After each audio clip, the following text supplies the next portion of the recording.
Mi madrastra siempre me odió porque mi padre me anteponía a ella. Mi padre enfermó y mi madre estaba deseando echarme de casa, pero cuando leyeron la herencia, ella se llevó una sorpresa.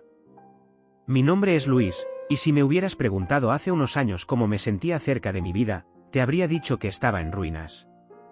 Todo comenzó el día que mi madre murió. Ella era el pilar de nuestra familia, la persona que nos mantenía unidos. Cuando falleció, me di cuenta de lo frágil que era la vida y lo rápido que todo podía cambiar. Mi padre, Ramón, quedó devastado, pero en vez de tomarse el tiempo para procesar el duelo, decidió casarse solo unos meses después de la muerte de mi madre. Fue algo que no pude entender en su momento. No me di cuenta de lo que se avecinaba.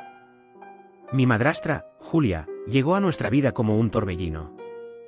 Era todo lo opuesto a mi madre, fría, calculadora y llena de resentimiento. Desde el primer día, sentí su odio. No lo disimulaba. Me despreciaba porque no era su hijo, porque representaba el pasado de mi padre, el que ella no compartía. Y lo peor de todo, porque mi padre, a pesar de haberse casado con ella, siempre me anteponía a mí antes que a ella. Al principio, pensé que era yo el que estaba exagerando. Pensé que tal vez necesitábamos tiempo para acostumbrarnos a esta nueva dinámica familiar, pero rápidamente me di cuenta de que Julia no tenía intenciones de adaptarse. Me odiaba, y cada día se aseguraba de que lo supiera. Comenzó con cosas pequeñas. Cosas que en un principio parecen insignificantes, pero que cuando se acumulan, te hacen sentir invisible y despreciado. Cambiaba de lugar mis cosas sin avisarme, hacía comentarios hirientes sobre mi madre fallecida, o ponía excusas para que no pudiera asistir a eventos familiares. Un ejemplo claro fue cuando cumplí 18 años. Mi padre siempre había prometido que mi cumpleaños sería especial, una tradición que él y mi madre comenzaron cuando era niño. Pero Julia se encargó de sabotearlo. Insistió en que celebráramos ese día con una cena privada solo para ellos dos, dejando claro que yo no tenía lugar en la nueva familia. También se aseguraba de que mi padre pensara que yo estaba en su contra. Inventaba historias sobre cosas que supuestamente yo había dicho o hecho. Luis no te respeta, le decía a mi padre, siempre me mira mal. Esto causaba tensiones entre nosotros, pero a pesar de sus manipulaciones, mi padre siempre me defendía. Los años pasaron, y aunque la relación con Julia nunca mejoró, me resigné a vivir con ella, tratando de evitar los conflictos. Pero entonces, las cosas comenzaron a empeorar cuando mi padre cayó gravemente enfermo. Lo que comenzó como una enfermedad menor se convirtió en una batalla que fue debilitando a mi padre con el tiempo. Durante esos meses, Julia aprovechó la situación al máximo.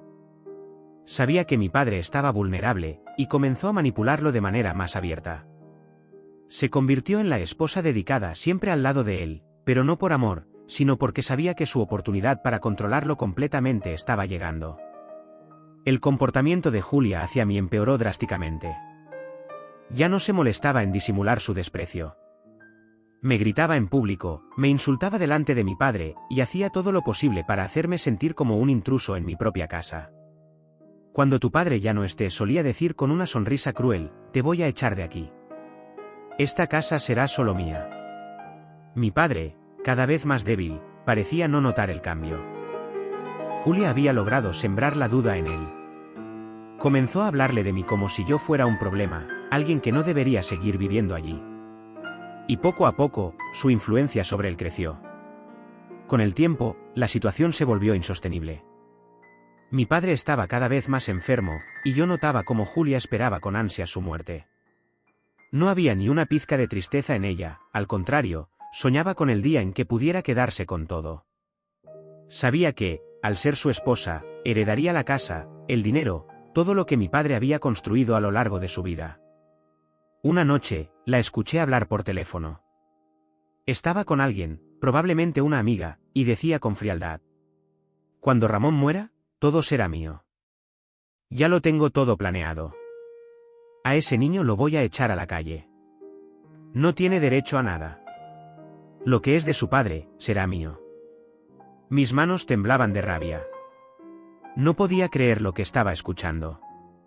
Julia no solo quería quedarse con todo, sino que también planeaba echarme de la casa en la que había crecido, el último lugar que me conectaba con mi madre.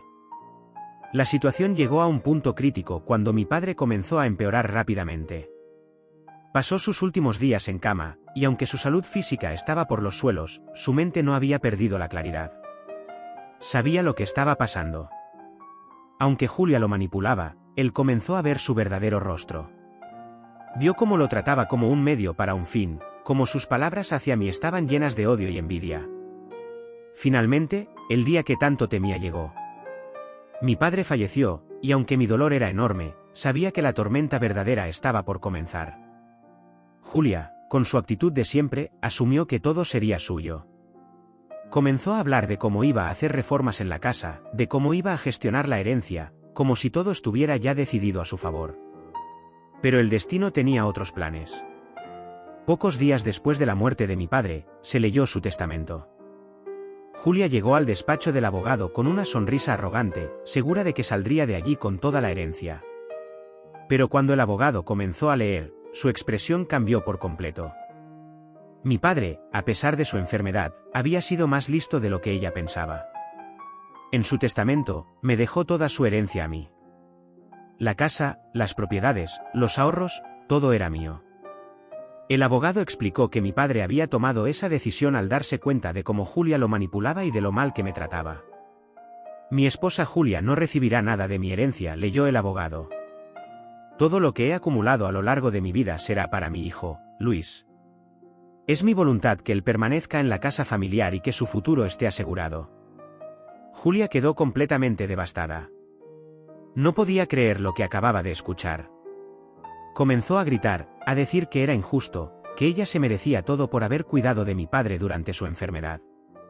Pero la verdad era que solo lo había cuidado para asegurarse de que moría pronto y quedarse con todo. Después de la lectura del testamento, Julia me confrontó en casa. Estaba furiosa, su rostro lleno de rabia y odio. No puedes hacerme esto, me gritaba. Esta casa también es mía. Yo fui su esposa. Pero yo ya no tenía miedo de ella. La vi por lo que era, una mujer manipuladora y codiciosa, alguien que nunca me había querido y que solo había estado en la vida de mi padre por interés. Julia, le dije con frialdad, esta casa es mía. Y tú no eres bienvenida aquí. La expulsé de la casa ese mismo día. No hubo más discusiones. Sabía que no tenía derecho a nada, y aunque intentó suplicarme, yo no la escuché. Su rostro pasó de la furia a la desesperación. Quiso disculparse, decir que lo sentía, que solo estaba dolida por la muerte de mi padre, pero sabía que no era sincera. Solo quería salvarse a sí misma. Los primeros meses fueron duros. Vivir solo en esa casa, sin mi padre, sin mi madre, era doloroso. Pero poco a poco, comencé a recuperarme. Sabía que había hecho lo correcto. Julia intentó volver, incluso me mandó mensajes diciendo que había cometido un error y que deberíamos hablar para arreglar las cosas, pero nunca respondí. Ella había destruido la relación con mi padre y conmigo, y no había vuelta atrás. Mientras tanto, Julia cayó en desgracia.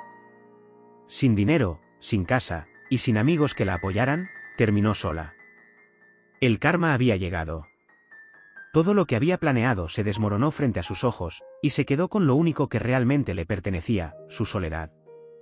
Yo, por mi parte, seguí adelante.